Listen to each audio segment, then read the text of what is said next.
आला मोहम्मद पर पिछले 3 हफ्तों पर हुई हिंसा और हंगामे के बाद आज से योगी आदित्यनाथ का बुलडोजर न्याय शुरू हुआ है। यूपी के बरेली में पिछले शुक्रवार को हिंसा के बाद योगी के तेवर ने साफ कर दिया था कि एक्शन होने वाला है। पहले हिंसा के लिए भड़काने के आरोपी तौकीर रजा समेत उनके करीबियों को गिरफ्तार किया गया। अब तौकीर रजा के करीबियों के ठिकानों पर बुलडोजर चला है, बुलडोजर एक्शन जारी है। सवाल है कि क्या बुलडोजर वाले इस न्याय से आला मोहम्मद की आड़ में हो रही हिंसा पर लगाम लगेगी। सवाल यह भी है कि क्या इस तरह की सख्ती से सांप्रदायिक तनाव को मिटाया जा सकता है। सवाल यह भी है कि क्या यह आस्था की आड़ में देश में तनाव फैलाने वालों के लिए एक जरूरी सबक है। योगी का बुलडोजर जस्टिस, यही है आज का हल्ला बोल में विषय। पहले यह रिपोर्ट देखिए।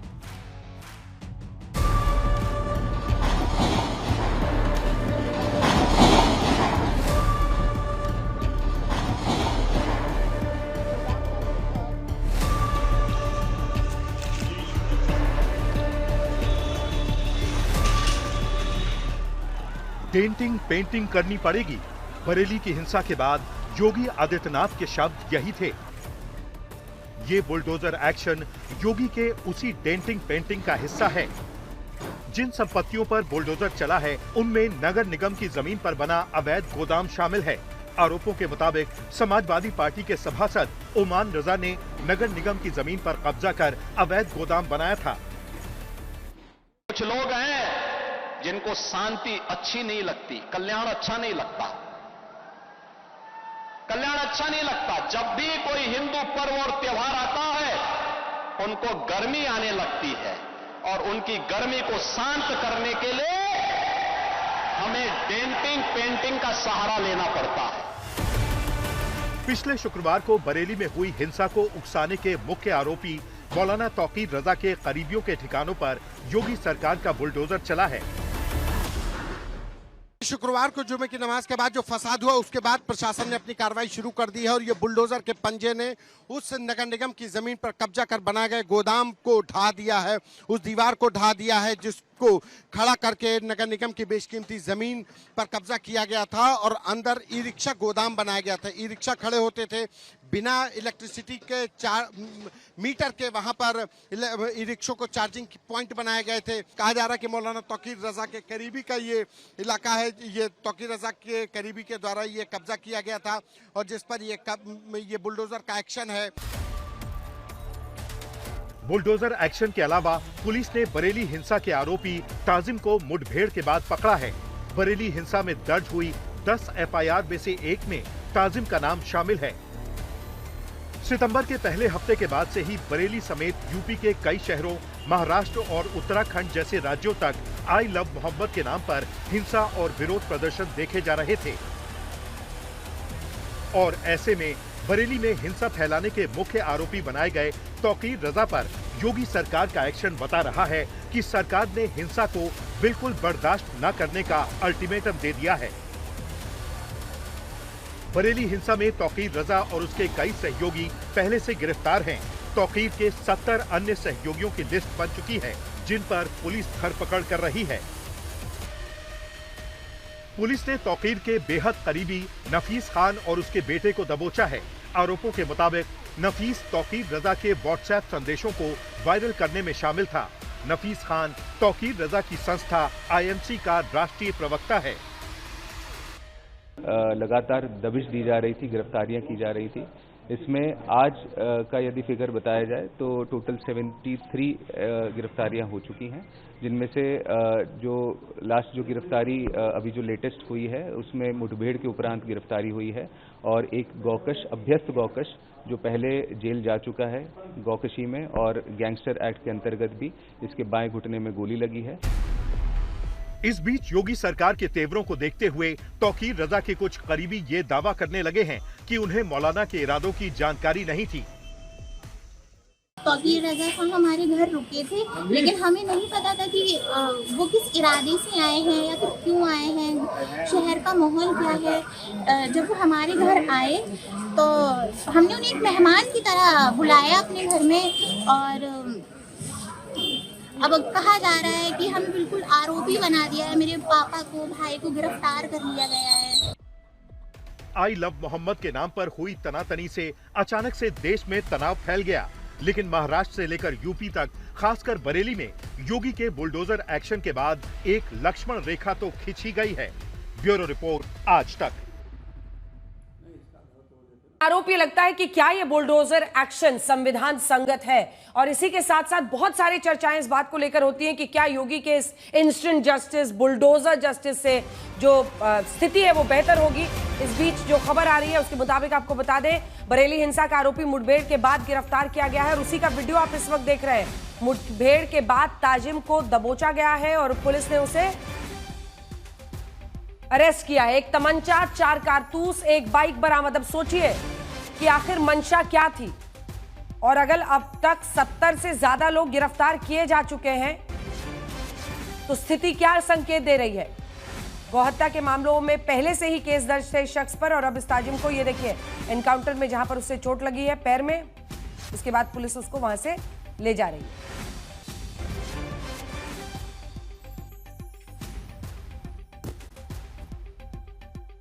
मनी जी, बुलडोजर से ही अब उत्तर प्रदेश चलेगा जी? बुलडोजर जस्टिस, बुलडोजर न्याय नहीं, चल नहीं रहा है अंजना जी, दौड़ रहा है। और जो लोग ये भूल जाते हैं कि इस देश में और इस प्रदेश में बाबा साहब भीमराव अंबेडकर जी का संविधान चलता है, उनकी कुरान की आड़ में उनकी गुंडागर्दी, उनकी दंगाई मानसिकता नहीं चलती है। उनको ठीक करने के लिए बुलडोजर एक्शन की आवश्यकता होती है। और मुख्यमंत्री जी ने तो बहुत स्पष्ट कहा है, और हम लोग भी स्पष्ट कह रहे हैं कि उत्तर प्रदेश में योगी आदित्यनाथ जी की सरकार है, देश में माननीय मोदी जी के नेतृत्व में।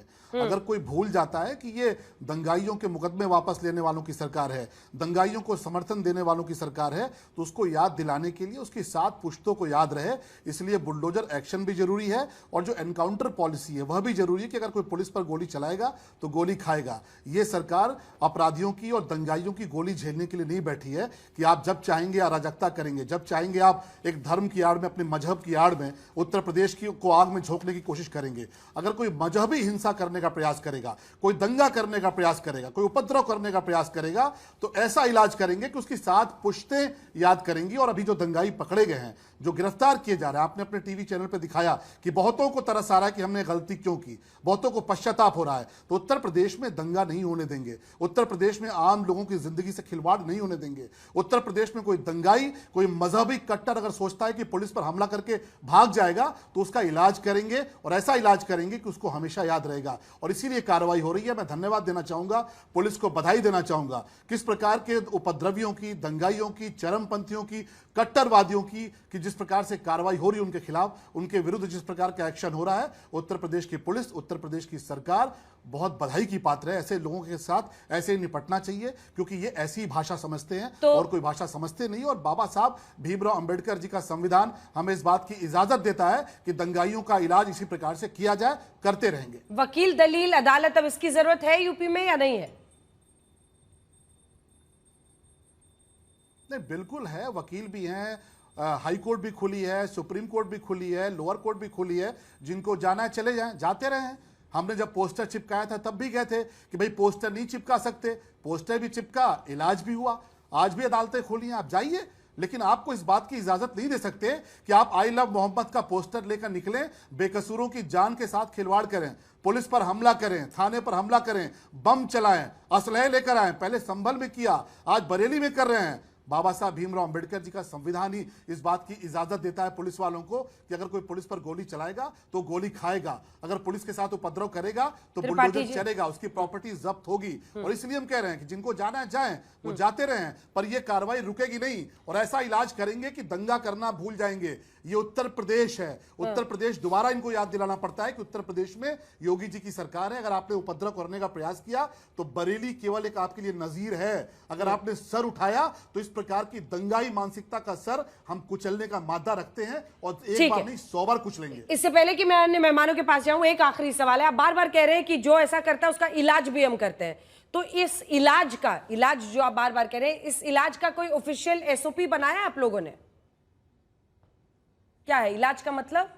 नहीं, वो तो देखिए आवश्यकता पड़ने पर, अंजना जी आप उत्तर प्रदेश को खूब ठीक से जानती हैं। इलाज का मतलब ये कि अगर कोई दंगाई पुलिस पर गोली चलाएगा तो गोली खाएगा। इलाज का मतलब ये कि किसी बेकसूर की दुकान जलाएगा, किसी बेकसूर की जान लेने की कोशिश करेगा तो बुलडोजर की रफ्तार से बुलडोजर दौड़ेगा और उसको निस्तराबूद करके वापस लौटेगा। अगर कोई दंगा करने का प्रयास करेगा तो ऐसी कार्रवाई करेंगे कि 7 पुश्तें उसकी याद रखेंगी, कटोरा लेकर मांगेंगी। आपने देखा होगा उत्तर प्रदेश में कि पश्चिमी उत्तर प्रदेश में मेरठ के भीतर लोगों ने थाना जलाने का प्रयास किया, इतनी कार्रवाई हुई कि अपना पंचर की दुकान बेच कर उनको मुआवजा देना पड़ा। अपनी जो तमाम पंचर की दुकानें थी, तमाम तरह की दुकानें थी, ऐसी वसूली उनके साथ हुई। पोस्टर लगा दिया, दंगाइयों का चौराहों पर पोस्टर लगाएंगे, क्योंकि उत्तर प्रदेश में स्वीकार नहीं है। जहां पे समाजवादी पार्टी और कांग्रेस की मानसिकता की सरकार होंगी वो इनको फूल मालाएं पहनाती होंगी। यहां तो उत्तर प्रदेश में आतंकवादियों के मुकदमे वापस लिए जाते थे। अगर आपको याद हो, आपने भी रिपोर्ट की थी कि जिन्होंने हमारे धर्म स्थलों पर हमले किए उन आतंकवादियों के मुकदमे वापस लिए गए। मुजफ्फरनगर में जाट भाइयों की हत्या कर दी, लेकिन ये भूल जाते हैं कि देश में मोदी जी हैं, उत्तर प्रदेश में योगी जी हैं। ये इलाज जारी रहेगा। अगर दंगा करने का प्रयास किया तो ऐसी कठोर कार्रवाई करेंगे कि कई नस्लें याद करेंगी। चलिए, अब इसका जवाब मनोज काका जी आप दीजिए और ये बताइए कि दंगाइयों के लिए आंसू बहाने की जरूरत क्या है, क्योंकि आरोप साफ दिख रहे हैं और जो तमंचा वगैरह उनसे बरामद हो रहा है साफ संकेत दे रहा है कि कैसे धर्म की आड़ में पहले तो मजहबी पत्थर फेंके जाते हैं पुलिस वालों पर, उसके बाद हिंसा की एक पूरी साजिश रची जाती है। और जो एफआईआर में दर्ज है, तौकीर रजा कह रहा था कि पुलिस वालों को चाहे जान से मारना पड़े लेकिन हमें हिंसा और तनाव करना है। ऐसे में उनके लिए क्या आंसू बहाना है। और एक दूसरे गंभीर विषय पर मैं आपको लाना चाहती हूं और वो ये है कि कानून व्यवस्था को लेकर पूरे उत्तर प्रदेश में एक परसेप्शन है लोगों में। मैं भी चुनाव के दौरान वहां पर रिपोर्टिंग करती रही हूं, जिसमें लोगों का भरोसा जगता है कि योगी पुलिस एक्शन लेगी, लेकिन दंगाइयों, आरोपियों के खिलाफ, अपराधियों के खिलाफ, और ये उनके लिए बहुत बड़ा विनिंग फैक्टर बन रहा है लगातार चुनाव में। दोनों सवालों का जवाब मिस्टर काका। अंजना जी, आपके भी सारे सवालों का जवाब, और जो साथी अभी बोल रहे थे कि उत्तर प्रदेश में किसका राज है, उनके भी सवालों का जवाब होगा। उत्तर प्रदेश में उस व्यक्ति का राज है अंजना जी कि जब चंदौली में एक शहीद होता है, चंदन राजभर, एक लड़का शहीद होता है और उनका मिनिस्टर पूछता है कि एक लड़का शहीद हुआ है, तो मुख्यमंत्री पूछता है कि कौन वाला राज है। इतना जातिवादी व्यक्ति का उत्तर प्रदेश में राज है। उत्तर प्रदेश में वो राज है जो विगत 6 सालों में, 9 सालों में कम से कम 30 पेपर लीक हुए। और जो साथी बहुत चिल्ला के बोल रहे थे, उन्हीं के जनपद में प्रेम यादव की हत्या हुई, बर्बर हत्या हुई, और जाकर के बेचारे एक उनकी खबर तक नहीं ले पाए, अपने स्वजाति मंच का झंडा बरदार बन रहे थे। इनसे पूछना चाह रहे हैं, बाबा साहब अंबेडकर का नाम ले रहे हैं, संविधान के कुछ तो अनुच्छेद पढ़ पाते। इसी देश के सर्वोच्च न्यायालय ने उत्तर प्रदेश की सरकार को कहा कि बुलडोजर संवैधानिक नहीं है, बुलडोजर कहीं भी न्याय का प्रतीक नहीं है, यह असंवैधानिक के साथ साथ अमानवीय है। इसी उत्तर प्रदेश सरकार को इस देश के सर्वोच्च न्यायालय ने इलाहाबाद में 2 लोगों का घर गिराने के लिए, बुलडोजरी न्याय का नंगा नाच करने के लिए तमाम बार इस देश के सर्वोच्च न्यायालय ने प्रताड़ा है। इसी बुलडोजरी न्याय में, इसी कानपुर में गोपाल दीक्षित की पत्नी और उनकी बेटी धू करके जल गई। ये पूछिए स्वजाति मंच का, एक मंच के झंडा बरदार से, कि उसको न्याय मिला क्या? बुलडोजर से न्याय मिल गया? कानपुर में उस जो बेटी और मां जो धू करके जल गई, यही बुलडोजर का न्याय है। अगर वहां पत्थर आ गए, अगर वहां हिंसा हो रही है, वही तौकीर रजा तमाम बार ऐसे आए हैं कि योगी के वो तो प्रशंसा में बहुत डींगे हाँकते थे, आज वो आपके दुश्मन हो गए। सवाल यह है कि कोई आपसे सवाल पूछ ले, कोई आपसे ये कह दे कि इन जगहों पे फेल। उत्तर प्रदेश के मुख्यमंत्री हमेशा उन्माद और सांप्रदायिकता के पीठ पे ही चल के राज चलाते हैं। क्या आप तौकीर रजा को डिफेंड कर रहे हैं? एक काउंटर क्वेश्चन है मिस्टर काका, क्या आप तौकीर रजा को डिफेंड कर रहे हैं? क्योंकि आप अभी बोले कि पहले तो इनकी बड़ाई करते थे, कोई सवाल पूछ ले तब ये उन पर एक्शन ले लेते हैं, तो क्या तौकीर रजा आपकी नजर में महान व्यक्ति हैं? अंजना जी, मैं किसी को डिफेंड नहीं कर रहा हूं। अब महान व्यक्ति तो भारतीय जनता पार्टी से पूछिए, मुख्यमंत्री से पूछिए कि उनके स्वजाति लोग जिनको एमएलसी और एमएलए बनाते हैं वो कितने महान हैं। उत्तर प्रदेश के मुख्यमंत्री अपने 10 स्वजाति सबसे टॉप के अपराधियों पर बुलडोजर कब चलाएंगे, ये आपको पूछना चाहिए। और ये पूरे तथ्य हैं कि सबसे ज्यादा मुकदमे उत्तर प्रदेश में किस पे हैं, उस पर बुलडोजर चल पाएगी? शरद मणि की जुबानें बंद हो जाएंगी, सील हो जाएंगी, ठीक है, एक शब्द नहीं बोल पाएंगे। 2 लाइन आप इस पर अपना, एक सेकंड मैं आ रही हूं शलभ मणि जी, एक आखिरी सवाल जिसके बाद मैं मेहमानों के पास जाऊंगी। एक आखिरी सवाल है आपसे काका जी, आप अपना मुंह खोलेंगे इस बात पर कि कैसे आलम मोहम्मद की आड़ में, मैं ये नहीं कह रही हूं कि जितने लोग हैं वो सब गलत नीयत से निकले हैं, कई लोग उसमें हैं जो अपना पोस्टर लेकर जा रहे हैं, लेकिन कई जगहों पर उसकी आड़ में हिंसा फैलाई जा रही है। इस पर आप अपना मुंह खोलेंगे? ये आपकी चिंता की बात है कि नहीं है आपके लिए? ये मेरे जिन पुलिस वालों को खदेड़ खदेड़ के पत्थर मार रहे हैं मेरे पार्टी का और उत्तर प्रदेश, बिल्कुल अंजना जी जवाब लीजिए। पूरे उत्तर प्रदेश में वो भी तस्वीरें आई हैं कि पुलिस ने किस तरह से एक वर्ग और एक धर्म के प्रति किस तरह से पुलिस के मन में ये द्वेष भरा गया है कि उन पर गोली चला दो, उन पर नहीं भी कुछ किए हैं तो उन्हें अपराधी घोषित कर दो। हम अपने ही नागरिकों में इतना भेद नहीं कर सकते। अगर उत्तर प्रदेश में कानून व्यवस्था फेल है तो कानून व्यवस्था संभालना राज्य सरकारों की प्राथमिक जिम्मेदारी होती है। संविधान के राज्य सूची में जो राज्य का अधिकार है उसमें देख लीजिए। अगर उत्तर प्रदेश में बहन बेटियों से लेकर के सबके साथ दुर्व्यवहार हो रहा है, कहीं बेटियां, अभी कल अंबेडकर नगर में 11वीं की दलित बेटी के साथ बर्बरता हुई, हत्या हो गई, उसका जवाब कौन देगा? अभी मैनपुरी में हुआ है, बीएचयू के बेटी के साथ दरिंदगी करने वाले कौन लोग थे? इन्हीं के जैसे जो दरबारी हैं, इन्हीं के जैसे लोगों के साथ फोटो खिंचाने वाले लोग थे। उनके घर पर बुलडोजर लेके कब जाएंगे योगी आदित्यनाथ? बताइए, इसका जवाब दीजिए शलभ मणि जी। वो कह रहे हैं आप एक विशेष धर्म के लोगों को टारगेट करने के लिए करते हैं, और फिर ये वीडियो भी दिखाइएगा। आज के भी कुछ वीडियोस हैं, कुछ कल के भी हैं। ये क्या चल रहा है जो हाथ जोड़ जोड़ के सब माफी मांग रहे हैं, अब कभी नहीं करेंगे, कैमरे पे आके पुलिस वालों के सामने? करिए मिस्टर काका, करिए मिस्टर काका। 10 सेकंड दीजिए, 10 सेकंड। मैं देखिए, संविधान का अनुच्छेद 14 ये कहता है कि everyone is equal before the law. सरकार का यह दायित्व है, सरकार का कोई धर्म नहीं होता, सभी धर्मों सभी नागरिकों के प्रति समता का भाव रखना। दुर्भाग्यपूर्ण है कि उत्तर प्रदेश के मुख्यमंत्री सिर्फ पाखंड और सांप्रदायिकता से। ठीक है मनोज जी, मैं लौटूंगी आपके पास।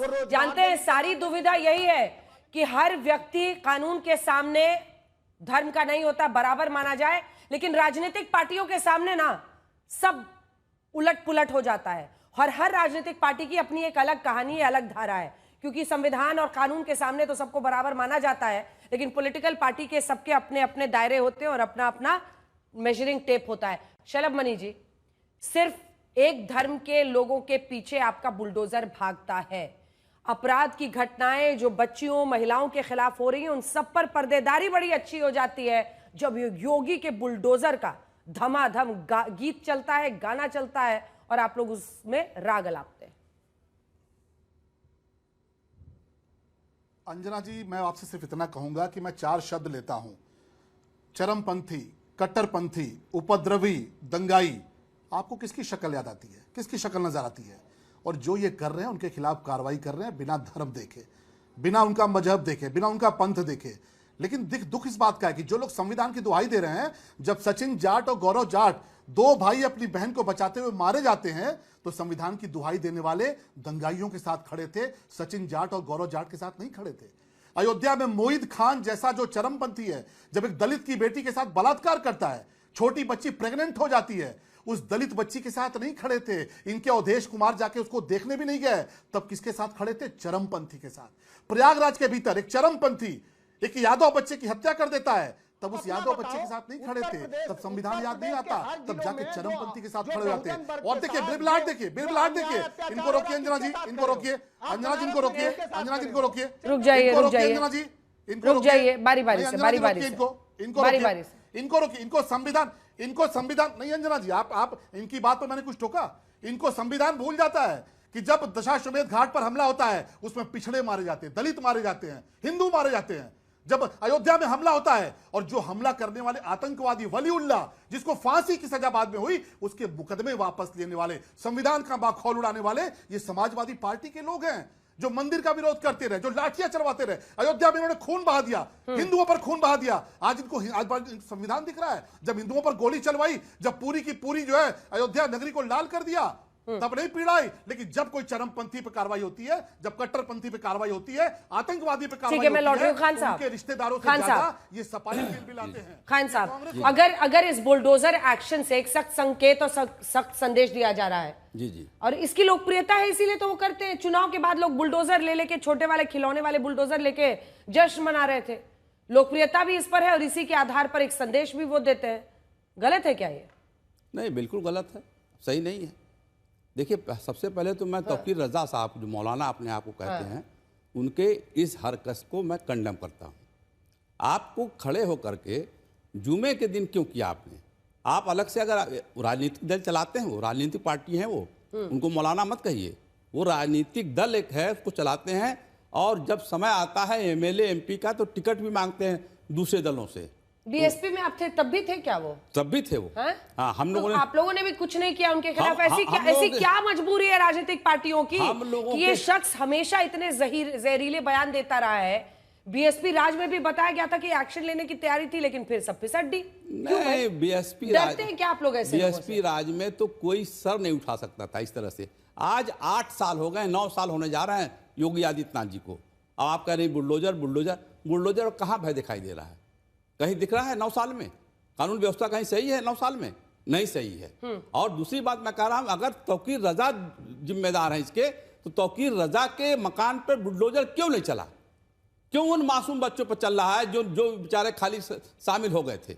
यह गलत है। और बुलडोजर से अगर फैसला होने लगा तो जिला कचहरी, सुप्रीम कोर्ट, हाई कोर्ट सभी बंद कर दो। ऑन स्पॉट डिसीजन अगर लेना आपको है तो सब बंद कर दीजिए, और कोई एफआईआर नहीं, कुछ नहीं करिए। जल्दी छोटा जवाब, मुझे अन्य लोगों के पास जाना है। अब देखिए खान चचा को तो योगी जी की कानून व्यवस्था कभी समझ में नहीं आएगी। खान चचा का दर्द हम समझ सकते हैं। दंगाइयों पे कार्रवाई हो रही है, खान चचा को दर्द होगा। उपद्रवियों पे बुलडोजर चल रहे हैं, खान चचा को दर्द होगा। जो पुलिस पर गोली चलाने वाले चरमपंथी उन पर गोली चल रही है, खान चचा को दर्द होगा। तो खान चचा को तो योगी जी की कानून व्यवस्था कभी समझ में आने वाली नहीं है, और इनको समझाने के लिए हम बैठे भी नहीं है। खुद सुन लीजिए खान चचा। अरे खान चचा सुन तो लीजिए, अरे सुन लीजिए खान चचा।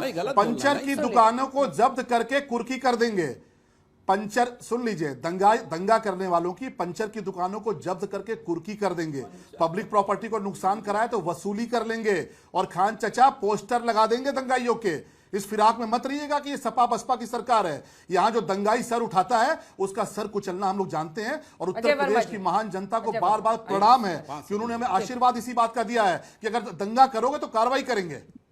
और ये सुनिए, एक बार सुनिए, इसको सुनिए आप खान साहब, सुनाइएगा ये जो लड़के वहां पर बोल रहे थे। फिर आ रही हूं अजय जी, विनोद जी और जैन साहब। माफी मांग रहे हैं सर, आज के बाद ऐसी गलती नहीं होगी सर। गुमराह हो गए थे सर। किसने गुमराह किया? तौकीर मौलाना ने। माफी मांग रहे हैं सर, आज के बाद ऐसी गलती नहीं होगी सर। गुमराह हो गए थे सर। किसने गुमराह किया? तौकीर मौलाना ने। माफी मांग रहे हैं सर। क्या है आज खान के साहब? नहीं, ये मासूम लोग हैं जिनको तौकीर रजा ने बहकाया है। सही बात, ये मासूम लोग हैं। मासूम लोग हैं जो बहकावे में आ गए हैं, वही मासूम हैं। हाँ। हम क्यों नहीं आए बहकावे में? हम क्यों नहीं आ रहे हैं बहकावे में? जो लोग अनपढ़ हैं, जो पढ़े लिखे लोग नहीं हैं, वो मौलानाओं के चक्कर में आ जाते हैं कि मौलाना सही कह रहे हैं। देखिए, आई लव मोहम्मद कहना गलत है। आई लव मोहम्मद सल्लल्लाहु अलैहि वसल्लम, और कहा गया है कि हुजूर सल्लल्लाहु अलैहि वसल्लम का जब नाम लो तो दरूद शरीफ पढ़ो। दरूद शरीफ सल्लल्लाहु अलैहि वसल्लम सलातो सलाम अलैकुम या रसूल अल्लाह, इतना कहना पड़ेगा। अगर आपने नहीं कहा तो आप गुनाहगार हो रहे हैं। और आपने तख्ती लेके लगा दिया क्या आई लव मोहम्मद, और उसके बाद तख्ती पर लोग पैर रख रहे हैं, लाठीचार्ज हो रहा है। और ये भतीजे हमारे जो हैं पुलिस वालों पर मार रहे हैं, पुलिस वालों पर पुलिस वाले मार रहे हैं। वही तो कह रहे हैं, पुलिस वालों पर पत्थर मार रहे हैं। अगर पुलिस, तस्वीर भी दिखाई, मैं नहीं कह रहा हूं, मैं तो कह ही नहीं रहा हूं पुलिस वाले पत्थर नहीं मार रहे हैं। हाँ। लेकिन लाठी चार्ज करना इसका सोल्यूशन थोड़ी है। लाठी चार्ज करना सोल्यूशन नहीं है। क्या किया जाए? आप आंसू गैस पहले छोड़ते, फिर आप क्या नाम है पानी छोड़ते, कुछ तो करते। आप तुरंत लाठी चार्ज करोगे, तुरंत गोली चलाओगे, ये नहीं है, ये नहीं है। लेकिन लाठीचार्ज को गोली चलाइए मत बोलिए, थोड़ा आप लोग भी थोड़ा संयम बरतिए। लाठीचार्ज से गोली चलाइए, गोली कहां चली है? गोली कहां चली है? सलम मणि भतीजे जो हमारे हैं, जो सलम मणि भतीजे हमारे हैं, ये बता रहे हैं कि ऐसा ऐसा ऐसा ऐसा ऐसा। अरे भाई सलम मणि जी, भतीजे मेरे, ये ऑन स्पॉट नहीं होता फैसला। अच्छा, ठीक है, कोर्ट में फैसला होता है भाई। कोर्ट में फैसला कराओ, सजा दिलाओ, कुछ फैसले। दिक्कत यह है कि दिक्कत यह है कि कुछ फैसले बंद दरवाजों के पीछे हो जाते थे खान साहब, जो आप भी जानते हैं किसके शासन की मैं बात कर रही हूं। वरना ऐसे जो अपराधी थे उनका बहुत पहले हिसाब किताब हो जाता। चलिए, जो इस तरह से हिंसा उकसाते थे। एक बार आपको लिए चलते हैं, संतोष हमारे सहयोगी हमारे साथ जुड़ गए हैं उसी जगह से जहां पर ये बुलडोजर एक्शन हो रहा है। दिखाइए संतोष को, इस वक्त क्या चल रहा है संतोष वहां? देखिए बुलडोजर एक्शन तो खत्म हो गया है, लेकिन जो जगह है वो देखिए, जिस बुलडोजर ने इस पूरे जो प्लॉट था नगर निगम की तरफ से, बरेली नगर निगम ने दावा किया कि ये सरकारी जमीन है, नगर निगम की जमीन है, और नाले पर कब्जा करने के बाद ये एक गोदाम बनाया गया था। ओमान रजा नाम के शख्स के नाम पर बरेली नगर निगम का कहना है कि ये उनके द्वारा कब्जा की गई थी। और सबसे बड़ी बात कि ये बुलडोजर एक्शन, ये पूरा गोदाम बनाया गया था। ई रिक्शा जो चार्जिंग पॉइंट्स हैं वो बनाए गए थे। नगर निगम की तरफ से कहा गया कि इसमें इलेक्ट्रिक का कोई भी कनेक्शन नहीं था, यानी कि बिजली चोरी की भी शिकायत बरेली नगर निगम ने कही है। तो ये पूरा सरकारी जमीन पर कब्जा करने का आरोप लगाया गया और इसी पर ये एक्शन हुआ है। चंद घंटे पहले बुलडोजर एक्शन हुआ है, करीब 1.5 घंटे तक ये बुलडोजर एक्शन होता रहा।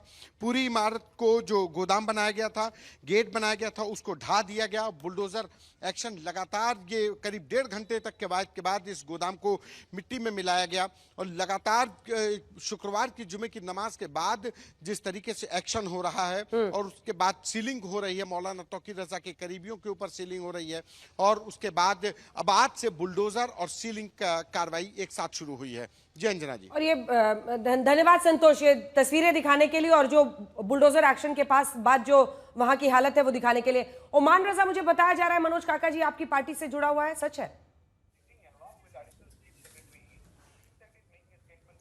ये हमारी पार्टी से कौन जुड़ा है नहीं जुड़ा, हमारी पार्टी का वो कहीं कोई अधिकृत व्यक्ति नहीं है। ये जो आपके यहाँ जो कुछ जानती हैं, सरकार पोषित होती हैं, उन सब खबरों पर मत जाया करिए। जो हमारे पार्टी से अगर कोई व्यक्ति जुड़ा भी हो, मैं आपसे कह रहा हूं, समाजवादी पार्टी के तो बहुत लोग जुड़े, उनके खिलाफ किस तरह पूरे उत्तर प्रदेश में सबसे ज्यादा समाजवादी पार्टी से जुड़े लोगों पर आप देख लीजिए, गुलशन यादव से लेकर के तमाम लोगों पर। वहीं गुलशन यादव के बगल में जिनके घर के लोग आरोप लगा रहे हैं कि हथियारों का एक बड़ा जखीरा है, उन पर तो सरकार कोई कार्रवाई करेगी नहीं। ठीक है अजय जी, अगर कोई मजहब के आड़ में इस तरह से हिंसा फैलाए, साजिश रचे, उस पर सख्त एक्शन। और वो तो बता रहे हैं, नगर निगम बोर्ड ने कहा है कि भाई नाले की जमीन को, सरकारी जमीन को कब्जा करके बनाया था, गिरा दिया। देखिए, भारत का संविधान मजहब के नाम पर ना हिंदू को, ना मुस्लिम को, ना बौद्ध को, ना सिख को, ना पारसी को, ना ईसाई को, किसी को दंगा और किसी को भी गुंडागर्दी करने की इजाजत नहीं देता। और भारत का संविधान ये कहता है, बाबा साहब का संविधान, गॉडसे का संविधान नहीं। आजकल 2014 से और 17 से खास करके उत्तर प्रदेश में गॉडसे नामक व्यक्ति का संविधान लागू हो गया है अघोषित रूप से। ये कहता है, सुप्रीम कोर्ट के आदेश से भी बड़ी देश की सरकार और प्रदेश की सरकार हो गई। नवंबर 24 में एक आदेश जारी किया था कि अखिल भारतीय ढांचा विध्वंस के लिए तैयार करिए और सुप्रीम उससे पहले नोटिस और बुलडोजर दीजिए, चाहे वो बदमाश है चाहे वो तय है। लेकिन मैंने ये देखा है कि भारतीय जनता पार्टी और आरएसएस से जुड़े अगर कोई भी गुंडे, बदमाश, इनके मकान और कब्जे हैं तो उनके लिए ना नोटिस है ना बुलडोजर है। ब्रजभूषण सिंह के ऊपर जब उन बेटियों को छेड़ा गया, मुकदमे दर्ज किए गए, कहां बुलडोजर चला था? देश की पहलवान बेटियां जो पोडियम पर गोल्ड मेडल संसार में प्रदर्शित किया था भारत सरकार को, लेकिन नहीं चलेगा। चिन्मयानंद के ऊपर कहां बुलडोजर चला? और अभी एक चेतानंद, ये जो योगी के भेष में ढोंगी आ गए हैं, दिल्ली में एक स्वामी पकड़ा गया जो योगी कहता है वो कितनी महिला जी में मातृ शक्तियों का समय चल रहा है, मां दुर्गा भवानी का समय चल रहा है और बेटियों को छेड़ रहा है यूनिवर्सिटी में पढ़ने के नाम। ये शर्मनाक और निंदनीय है कि आदमी इस्तेमाल करते हैं और उनका वक्त करते हैं। उत्तर प्रदेश में अगर सरकार गुंडों के खिलाफ काम कर रही है तो हमें कोई ऐतराज नहीं, ना था, ना है, ना होगा। ऐतराज तो ये है कि सुन लीजिए, 75 जनपद हैं और हर जनपद में अंजना जी इस वक्त रोज 35 अपराध होते हैं, लूट के, डकैती के, छिनैती के, चोरी के, चैन लूटिंग के, चैन पुलिंग के, सुनारों के डकैती, लालाओं के वो दुकान छीनना, पैसे छीनना और तो और उनके ऊपर गुंडाई टैक्स लगाना। ये हर जिले के 75 जिलों की कहानी है, आंकड़ा उठा के देखिए। लेकिन दिखावे के लिए एक ये जो नौटंकी नाटक बरेली में दिखाया गया है, लोगों को प्रायोजित कार्यक्रम के तहत खड़ा कर दिया, माफी मांगो और ऐसे बोलो, डंडे के मारे तो भूत भी भागता है। ये सब प्रायोजित कार्यक्रम योगी बाबा और इनकी सरकार का है, ये पूरे देश के लोग कह रहे हैं, पूरा देश कह रहा है। विनोद बंसल जी, आपके पास आते हुए, मजहब का रंग इसको देना क्या सही है? क्योंकि अगर इस तरह की घटनाएं होती हैं, आप ये सवाल बार बार पूछा जाता है ना कि क्या सिर्फ जो मुस्लिमों के परिवार घर है उन्हीं में कानूनी कुछ ना कुछ नगर निगम का पेंच निकलता है, वहीं पर बुलडोजर चलता है? संयोग है या प्रयोग है?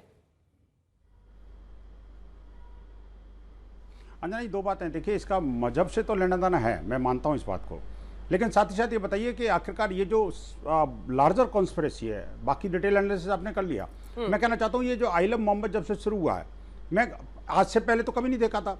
4 सितंबर से पहले कभी नहीं सुना था कोई पोस्टर कहीं दुनिया में कहीं भी लगाओ। लेकिन अचानक ये कॉन्स्पिरेसी क्रॉप अप होती है। जैसा खान साहब ने बताया कि आखिरकार ये इस्लाम के अनुसार भी ठीक नहीं है। मैं कहना चाहता हूँ इसके पीछे कॉन्स्पिरेसी क्या है। कॉन्स्पिरेसी ये थी कि पोस्टर लगाओ, बैनर लगाओ, और लगाने के बाद लगाने में कोई ऑब्जेक्शन करे तो उस पर वैसे चढ़ जाओ कि आपने मोहम्मद का अपमान किया, और लगाने के बाद अगर गिर जाए या गिरा दिया जाए और कहीं सड़क पर आ गया तो फिर वैसे तौहीन हो जाएगी, और फिर सस्तन से जुदा की गैंग खड़ी हो जाएगी, और पूरे देश के अंदर आग लगाने के लिए और उनका गला काट प्रतियोगिता जो करने की जो इनकी आदत है उस पर शुरू हो जाएंगे। ये लार्जर कॉन्स्पिरेसी वो है। जिम्मेदार बता रहा हूं। दूसरी बात आप देखिए, ये शुरू कब हुई और उसको आगे ले जाने का काम कौन कर रहा है? बरेली में है ना, बाकी जगहों पे कौन है? हर जगह तौकीर रजा ही थोड़ी है। नहीं, तौकीर रजा ने बड़ा कांड कर दिया। पूरा कर लूं, तौकीर रजा ने बड़ा कांड कर दिया ना, बोला था बाकी जगह तो छोटे छोटे बोला था। उनको पूरा करने मैं शांति से सुन रहा था, मुझे भी कृपया परमिशन दीजिए जरा। जी जी। देखिए, मैं कहना चाहता हूं खान चचा की बातों को जवाब मैं भी दूंगा, कोई दिक्कत नहीं। देखिए, इन्होंने ये बड़ी अच्छी बात कही कि भाई ये आई लव मोहम्मद गलत है, लेकिन जिन्होंने ये इसको प्रोपोगेट किया, जिस दिन प्रोपोगेट किया उसी दिन उन्होंने फतवा क्यों नहीं जारी किया?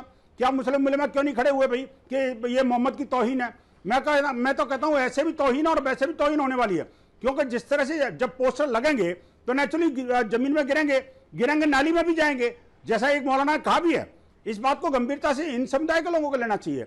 और तीसरी बात ये बताऊं आपको मैं कि जिस तरह से हमारे त्योहारों के दौरान इस तरह की जो कॉन्स्पिरेसी रचने की कोशिश की जा रही है, all India Muslim personal board और बाकी जमाती जो ऑर्गेनाइजेशंस हैं उन सब ने लेकर के 3 अक्टूबर से लेकर के जितनी प्रदर्शनों की, धरनों की और इस तरह की योजना बनाई है, आप देखिए कि कोई जुम्मा खाली नहीं जाता जब हिंदुओं पर हमले नहीं होते। और जुम्मे के दिन ही हमले क्यों होते हैं? मैं जानना चाहता हूं, आप आखिरकार मस्जिद से निकलते के साथ ही मुसलमान पत्थरबाज क्यों बन जाते हैं? मैं पूछना चाहता हूं, आखिरकार जो बच्चे जिनके हाथ में कलम और कंप्यूटर होना चाहिए था, उनके हाथ में पत्थर और खंजर कौन पकड़ा रहा है? मैं कहना चाहता हूं, आखिरकार ये जो जिसको गरीब और मुफलिसी का जीवन जीने वाला समुदाय बताया जाता है, उनके पास ऐसे करोड़ों रुपए की संपत्ति कहां से आ जाती है? धरने, प्रदर्शन और बड़े बड़े कोर्ट केस फाइल करने के लिए और बड़े बड़े मस्जिद और मदरसे बनाने के लिए उनकी माली हालत पर क्यों नहीं ध्यान दिया जाता? हिंदू समाज को डराने, धमकाने और प्रशासन शासन के ऊपर अपनी कीचड़ उछालने का काम करते हैं। आपने 4-5 क्वेश्चन किए थे और दोनों विपक्षी पार्टियों के किसी भी नेता ने, चाहे समाजवादी पार्टी हो या उनकी सहयोगी कांग्रेस पार्टी हो, दोनों ने किसी ने जवाब नहीं दिया। हाँ, ये जरूर कहा कि भाई ऐसा हुआ, वैसा हुआ, वैसा हुआ। मैं कहना चाहता हूं जातिगत राजनीति और मजहबी सोच से जरा बाहर निकलो। देश बहुत बड़ा है और ये देश अब आपको सबको पीछे छोड़ने वाला है अगर आप इस सोच से बाहर नहीं निकले। जैन साहब, लेकिन इस पूरे सियासी खेल में उंगलियां पुलिस पर उठती हैं। अब ये पैर में गोली लग के फिर उसका ताजिम जिसका वीडियो हम दिखा रहे हैं, ये जो लड़के आ रहे हैं सारे और हाथ जोड़ के पुलिस वाले के सामने खड़े हो रहे, कह रहे हैं अब नहीं करेंगे, अब गलती नहीं करेंगे, अब डर गए हैं। ये पुलिस एक्शन को लेकर ही है ना पूरा जो सवाल उठता है। क्या सही है इस तरह का एक्शन?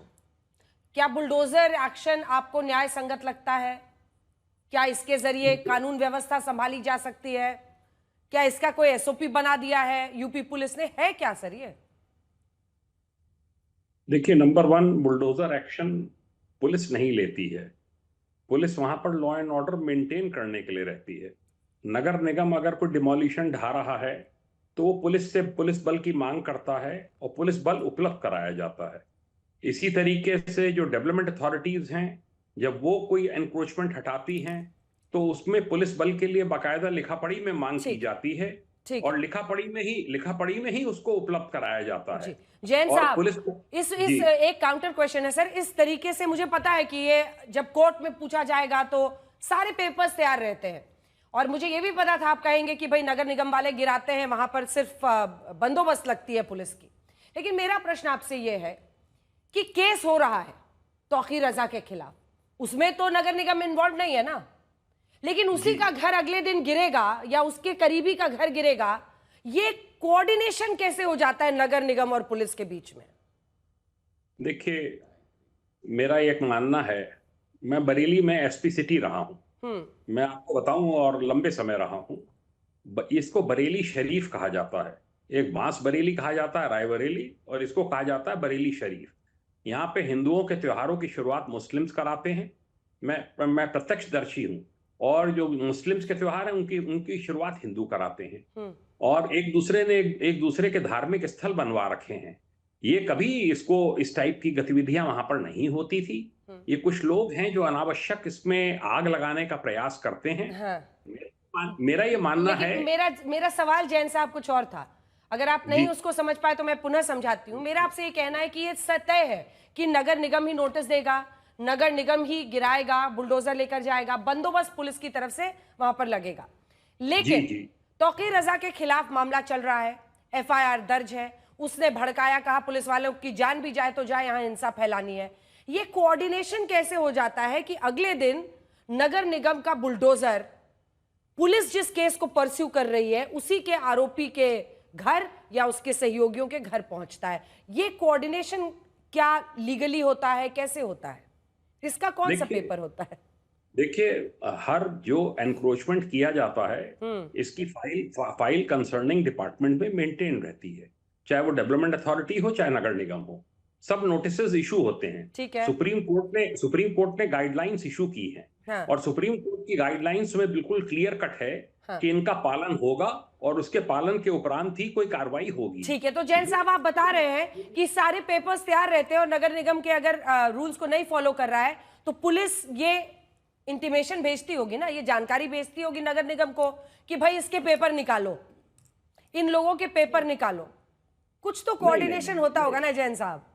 देखिए, ये इसको मैं नहीं कहता कि एसएसपी को ये पावर है कि वो नगर निगम से कहेगी कि आप इसके कागज निकालिए, उसके निकालिए। वो तो जिनके कोई हर किसी के अवैध एनक्रोचमेंट थोड़े ही हैं, कुछ लोगों के हैं। उनको अगर टारगेट किया गया है, उनको अगर ये लगता है कि ये गलत इन्होंने कब्जे किए हैं, नगर निगम की जमीन पे बनाए हैं, दुकानें बना ली हैं, मैरिज हॉल बना लिए हैं, तो मेरे ख्याल से इसमें कोई आपत्ति नहीं होनी चाहिए और वो उसको जस्टिफाई करेंगे। इफ एक्सप्लेनेशन पूछा जाएगा उनसे कि भाई आपने इसको क्यों किया, वो पूरा उसका ब्यौरा देंगे, पूरा उसका सिजरा देंगे कि हमने इस आधार पर हमने एनक्रोचमेंट किया है और ये हटाया है इसको रिमूवल। और अभी भी सब कोर्ट्स खुले हुए हैं, हाई कोर्ट है, लोकल कोर्ट्स है, कोई भी जा सकता है, कोर्ट को अप्रोच कर सकता है। शलभ मनी जी, तरीका क्या होता है, कैसे ये इंश्योर करती है, मतलब ये नगर निगम पुलिस, कैसे आप लोग, कैसे इलाज करने का जो आपका तरीका है वो इलाज जरा समझाइए कि उसका चेन ऑफ पेपर कहां से कहां जाता है? जी जी जी एक एसओपी आप लोग यूपी में बना ही दीजिए, मैं तो कहती हूँ कि होम्योपैथ का इलाज नहीं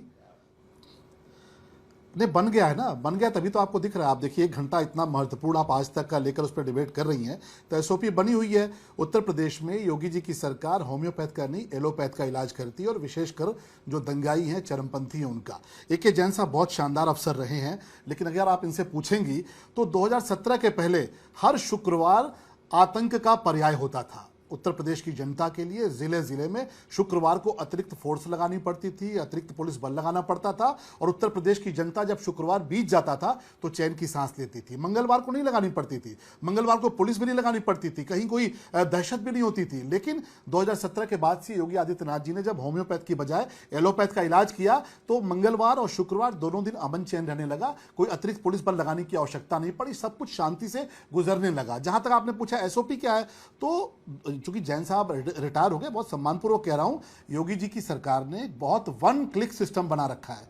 1 क्लिक दबाएंगे, संभल के दंगाइयों का पूरा खसरा खतौनी निकल जाएगा, मेरठ के दंगाइयों की पूरी खसरा खतौनी निकल जाएगी, बरेली के दंगाइयों की पूरी खसरा खतौनी निकल जाएगी कि कितनी पंचर की दुकानें हैं, कितनी बम पटाखे बनाने की दुकानें हैं, कहां कहां पर कब्जा कर रखा है, 1 क्लिक पर है। और इसीलिए हम कहते हैं कि उत्तर प्रदेश में दंगा करने को सोचना मत, गरीब लोगों को सताने को सोचना मत, हिंदुओं को प्रताड़ित करने को सोचना मत, पुलिस थाने जलाने का कोशिश करना मत, नहीं तो 1 क्लिक का बटन दबेगा और ऐसी छठी का दूध याद आएगा कि दोबारा से दंगा करना भूल जाओगे और यह कार्रवाई जारी रहेगी। अभी कुछ नाम आपके डिबेट में आए थे कि उनके खिलाफ बुलडोजर क्यों नहीं चला, उनके खिलाफ कार्रवाई क्यों नहीं हुई, तो अंजना जी भी बहुत सारे शो बाकी हैं। जिसने अपने दिमाग में दंगा करने की सोची भी होगी वो कोई बख्शा नहीं जाएगा, ऐसी कार्रवाई होगी कि दोबारा से सर नहीं उठा पाएंगे। मनोज काका जी, क्या दिक्कत है इसमें, क्या दिक्कत है? इसके बाद आ रही हूं अजय जी। देखिए 1-2-3 बातें हैं। वो एक जो बात है ना कि लश्कर भी तुम्हारा है, सरदार तुम झूठ को सच लिख दो, अखबार भी तुम्हारा। मैंने साथी से बहुत बहुत पूछा विनम्रता से कि वहां प्रेम यादव के हत्यारे पर बुलडोजर कब चलेगा। साथी ने एक जवाब नहीं दिया। मैंने पूछा कि उस पर अभी जो गुप्ता जो नीट के युवा की हत्या हो गई गौ तस्करों ने कर दिया, अभी उससे पहले सर्वेश सिंह की हत्या हो गई गौ तस्करों ने किया मई में जौनपुर में।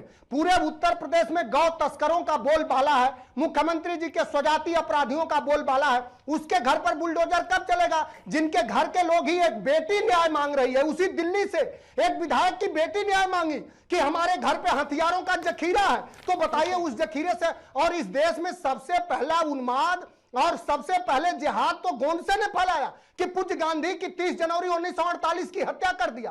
वो कोई जिहाद नहीं था, वो न मुसलमान थे न ईसाई थे, वो कौन लोग थे और कहां से आते थे ये पूरा देश जानता है। सवाल ये है कि उत्तर प्रदेश के मुख्यमंत्री लोगों जल्दी सिर्फ 2 लाइन का समय बचा है, जल्दी बोलिए। अंजना जी, नो अपील, नो वकील, नो दलील। इनके पास ये है कि उत्तर प्रदेश में शासन जो है सुप्रीम कोर्ट का नहीं चल रहा। इन्होंने एक लिस्ट बना रखी है अपोजिशन के नेताओं के लिए और कास्ट के लोगों के लिए। सुन लीजिए, ये केवल वक्त इतने की इजाजत देता है। आप सभी का बहुत धन्यवाद हमारे साथ जुड़ने के लिए।